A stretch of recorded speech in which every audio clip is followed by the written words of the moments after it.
আসসালামু আলাইকুম রহমতুল্লাহি ওয়াবারাকাতুহু। আমার প্রাণপ্রিয় মুর্শিদ কেবলার মাধ্যমে জানতে পারলাম যে এই ঘরে 4টা জিনিস থাকবে, অথবা 4টার থেকে একটা জিনিস থাকবে, সেই ঘরে আল্লাহর রহমত সদা সর্বদা আসতে থাকবে। এই পবিত্র 4টা জিনিস হচ্ছে, 1 নম্বরে পবিত্র আবে জমজমের পানি, 2 নম্বরে হচ্ছে খেজুর, যে খেজুর খাওয়া সুন্নত সেই খেজুর, 3 নম্বর হচ্ছে পবিত্র কালামুল্লাহ শরীফ, 4 নম্বর হচ্ছে যাদের ঘরে শিশু সন্তান আছে তাদের ঘরে আল্লাহর রহমত অনারবত আসতে থাকবে।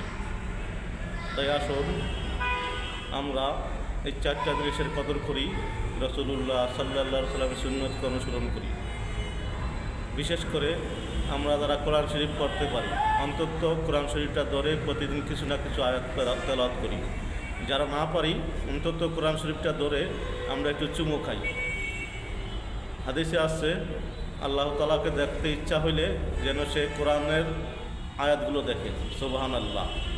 কোরআনের আয়াত একবার দেখিয়া পড়িলে 30 নেকি, আর না দেখিয়া পড়িলে 20 নেকি, অজু ছাড়া পড়িলে 10 নেকি। সুবহানাল্লাহ। তাই আসুন আমরা কোরআন জানি, কোরআন পড়ি, রাসূলুল্লাহ সাল্লাল্লাহু আলাইহি ওয়াসাল্লামকে মহব্বত করি। ভালো লাগবে, পাশে থাকবেন, সাবস্ক্রাইব শেয়ার লাইক করবেন। আসসালামু আলাইকুম রহমতুল্লাহ।